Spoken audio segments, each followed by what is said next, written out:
Hey there, welcome back to Reddit XO, the best channel for Reddit cheating stories.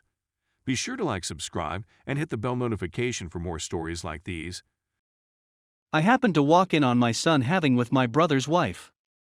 I, 44F, walked in on my son, 18M, having with my sister-in-law, 34F, brother's wife, in a cabin, and I believe they had been having for quite some time.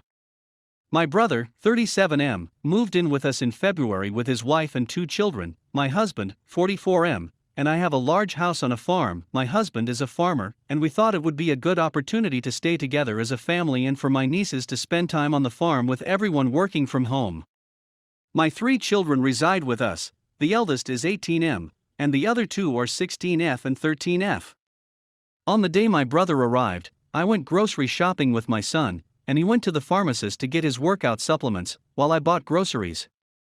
When we arrived at the house, I noticed condoms in my son's plastic bag. There were 2 packs of 36 condoms each, for a total of 72 condoms. I didn't think much of it because he had gotten a GF and wanted to be safe. Everything seemed regular until last month when they left on their run, but I was up baking, and I never saw them do any rounds around the farm, which was strange. I asked about it, and they stated they decided to hit the road. I thought nothing of this, everything seemed normal. My SIL and son appeared to have a strong bond. Yesterday, I was returning from a friend's house early in the morning. The sun wasn't up yet, and it was a little dark, but I noticed that the cabin we have on the farm was open and the light was on. I thought maybe one of the employees had forgotten to lock up, so I went to close the door and turn off the light, and as I got closer, I heard people having, and I took a peek, and it was my son and SIL having. I still haven't informed anyone what I witnessed, and I'm at a loss for what to do. Should I confront them? Should I tell my brother? Should I tell my husband? I've been thinking a lot, and I'm sure they've been having for a long time. Judging by the condoms, my son was usually at the house and never brought a girlfriend. The morning runs around the farm. Do they really go for a run, or do they have, and their close friendship? Update. I'd like to start by thanking everyone for all of the advice I received in response to my original post. I apologize for not responding to any comments. I believe I only responded to one, but my mind was all over the place. I'll do my best to keep this update brief. As many of the responses indicated, I chose to notify my husband first, and then go from there. My husband lost it. He first thought it was a joke. We discussed the situation and decided that we should first discuss it with our son before telling my brother. We confronted our son with what I observed. He already knew what was going on since he saw my Reddit post and put 2 and 2 together. He didn't dispute anything. Instead, he confessed, telling us that he and his SIL had been having since February of last year. He was 17 at the time. My son claims it all started at his SIL's birthday party, where they got drunk and had in a restroom, and they've been meeting at hotels and sneaking off at family events ever since. My husband lost it after my son's confession and told him to leave the house and go to our apartment in town, because he didn't want to see him in front of him at this time. My husband stormed into my brother's room after my son had left and told him everything. SIL was not in the house at that moment. My brother lost it and packed his belongings, took the kids, and left. When he inquired where my son had gone, he said he intended to teach him a lesson, which we did not tell him, and he eventually departed. SIL did not return. I believe my brother may have phoned her, or my son may have warned her, and she is terrified to return. Her things are still in the house. My daughters overheard everything and are horrified that their family may be wrecked. They miss their brother and are terrified that my husband would never let him back into the house again. My husband despises all forms of infidelity, and has always instilled in our 2 eldest children that they must never cheat on anyone or be in a relationship with someone in a relationship. I know I did nothing wrong, but how will I ever look my brother in the eye again? He won't answer calls or texts, and my husband said I should give him time to heal. My kid has fled the condo because he is frightened of what my brother will do to him, and he is currently hiding at a friend's house, which he will not name. There is no word on SIL. Info: my son's sister-in-law was the one who initiated the first time he and her slept together. She was the one who booked hotel rooms, bought my son dinners and lunches, and she even gave him an allowance. Story number 2. My 34 male wife, 34 female, has discovered that she is having an emotional extramarital affair with her college crush. Thank you for taking the time to read this. 18 years ago, my wife had an emotional infatuation on a boy in college. However, he did not accept her proposal at the moment. But they've stayed in touch on and off throughout the years via social media. My wife told me everything I needed to know about him, and they were simply friends until lately. I discovered yesterday that they have been extremely intimate on social media for over a year.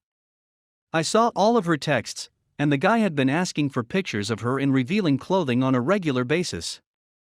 My wife had emailed him images of her cleavage, if not anything more explicit. My wife is spiritual, and the guy has been portraying himself as spiritual, and I believe this is where my wife feels emotionally linked to him. I am in tune with you, she said at one point throughout the talk. Mentally, we are married. I adore you. I'm not sure how far they've progressed because they may have recently changed to Telegram, which is much more secure. I was enraged, but I calmed myself and approached the situation rationally. I have 2 children, and they must not be affected in any manner as a result of this. I acknowledge that I have been so preoccupied with work because I am upskilling and transferring to a better position. I also work the night shift and have 2 children. This resulted in me sleeping late at night in the other bedroom alone for nearly 2 years. She goes to bed early with the kids. Zek's life is naturally non-existent. While she has a great deal of respect and concern for me, and is always available when I need her, I believe she drifted away due to a perceived lack of emotional support and a lack of Zek's life.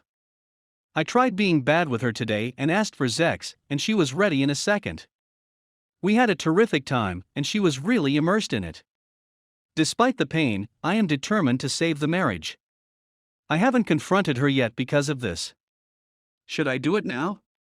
Or should I just rekindle the Zek's life, deepen the emotional connection, and hope guilt drives her away from him? I have to approach this very pragmatically because both of our families get along really well. Thank you for your time. Update. I approached her without first presenting the facts, and she stated that they do speak on and off, but nothing more. I then gradually exposed the talks, and she looked helpless as she explained that she tried to keep him from crossing boundaries while chatting and from chatting in a specific way. I put my foot down and told her that she had cheated regardless, and that she had the option of leaving or going NC with that guy. I summarized what I believed I read above, but the actual conversation was I am in tune with you. We don't have to talk like way all the time. We got married.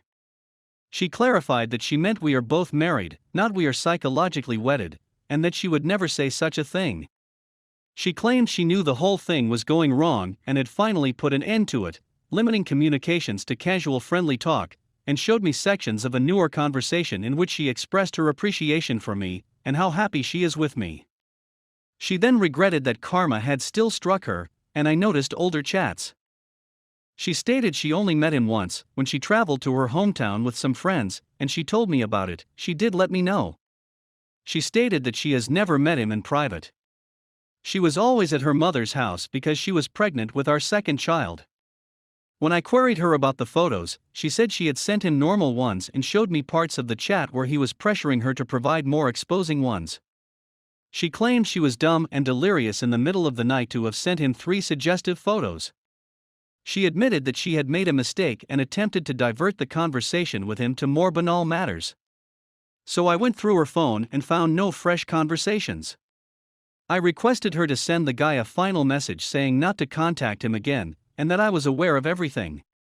She did as I stated and agreed that the guy's wife has a right to know everything. Just before bedtime, she sobbed and apologized, saying she didn't intend to upset me, and that she prefers and loves me over everyone else. She stated that while I am correct in seeking divorce, she wishes to save the marriage. I admitted that I couldn't think straight, that I was sad, and that what she did was wrong. She had to cry herself to sleep. She apologized again this morning, saying she was being silly, and that she realized during the chats that the person wasn't the same college friend she knew, and that he had changed, and that she should have halted the conversation sooner. I stated that I want to trust her, but that I am unable to do so at this time. I require some time.